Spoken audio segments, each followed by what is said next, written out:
Dear students, previously you knew that in the short, Lomo was excited and had visited Natalia's home to get married, and Natalia's father warmly welcomed the man. Natalia's father warmly welcomed him, and he went to Natalia and said that there was a businessman waiting downside with his goods. Look, here is a message. And the message is that he had come with some proposal which he had previously disclosed. And Natalia's father called him a businessman, a merchant. Look, now Natalia came downstairs and she asked the question to the particular man, to the hero, Lomo. And what was the question?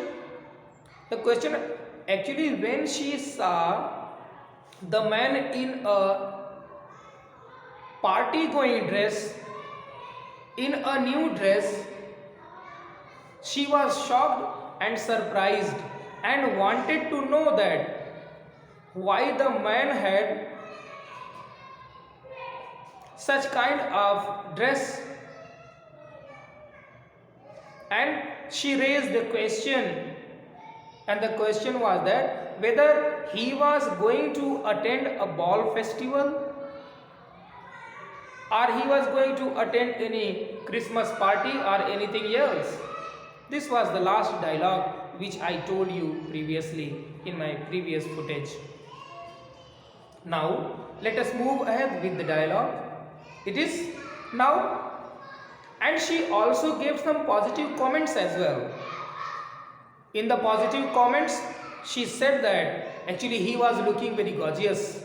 He was looking so handsome. He was looking so handsome and he was looking so gorgeous. This kind of better comments she gave. Look, now Lomo, after Natalia's dialogue, it is Lomo's dialogue. What's excited? And when he heard such kind of questions and the comments, the compliments as well, he became very excited. Why here is the feeling of excitement has been mentioned by the by Anton Chekhov, by the writer, because he found he got some sign of positivity that he would be successful in his proposal to get married to the lady. Got it? This is the message, and he became excited. You see, honored Natalia Stepanovna, look how he speaks so gently, so humbly, and calls him what? Calls the lady what? Natalia Stepanovna, and honored. He had just honored Natalia Stepanovna. The fact is, and he wanted to disclose the truth. He wanted to speak the fact. And what this fact was? I have made up my mind to ask you to hear me out. And he just said that actually it would sound better to her. It would sound better to her to what? To hear that he was there with the proposal. He was there with the proposal. And what? I have made up my mind to ask you to hear me out. And he said that, look, Natalia, I have just visited you. Just I wanted to speak to you something which is very important, which is very precious. That's why he said so. Of course you will be surprised and perhaps even angry. And look, he was in dilemma. He was confused. And why he was in dilemma? Suppose if you are going to visit to someone and you have something in your proposal, you would surely be thinking that the proposal would be accepted or denied. And so this kind of thing was running in his mind that compelled the man to ponder over seriously by thinking that it would be accepted or denied. He would be surprised and perhaps even angry.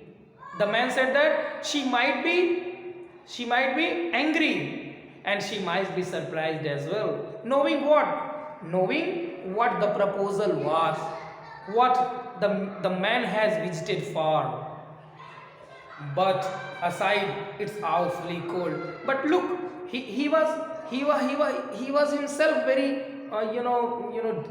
in dilemma.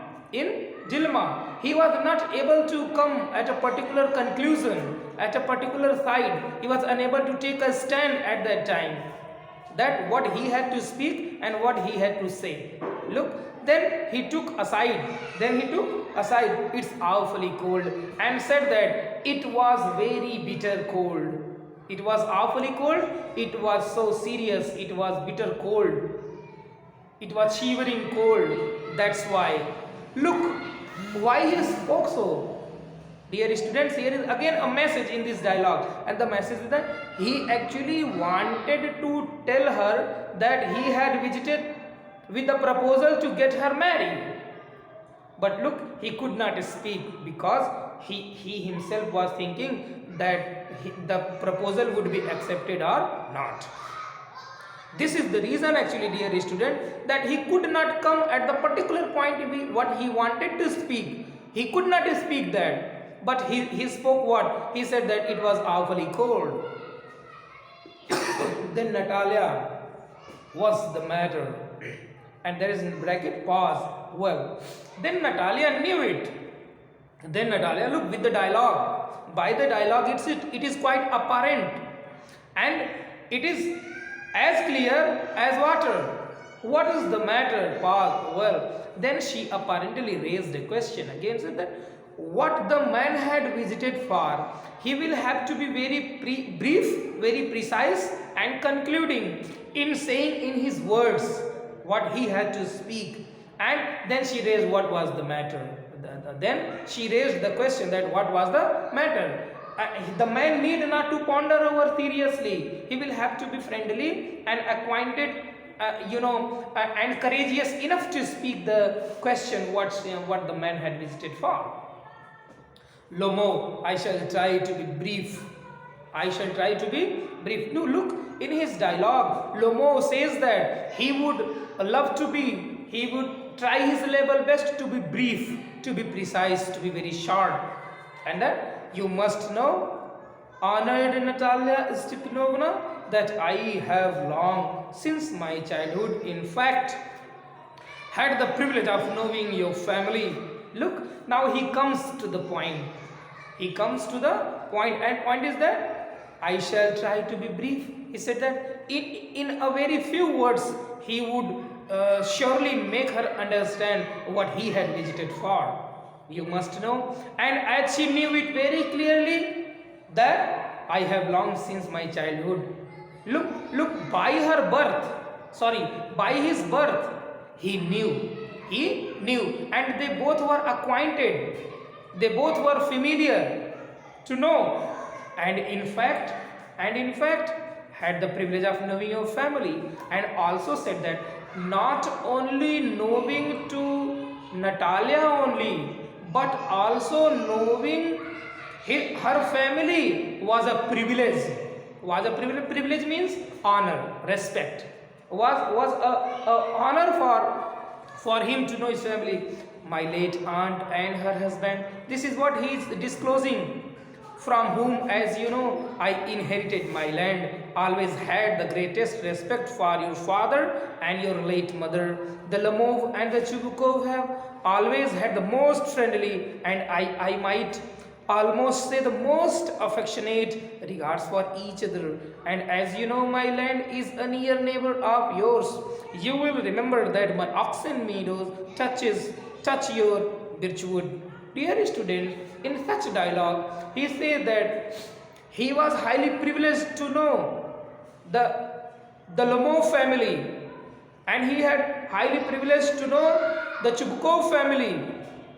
That's why I said that how strong and how mutual relationship they had in between. And as he had inherited in his land in the posterity by his aunt. And further he also said that the oxen meadow, the particular meadow, what he talks about, touches to the birchwood, touches to the particular piece of land of her own. So this much for this video. Thank you very much for listening.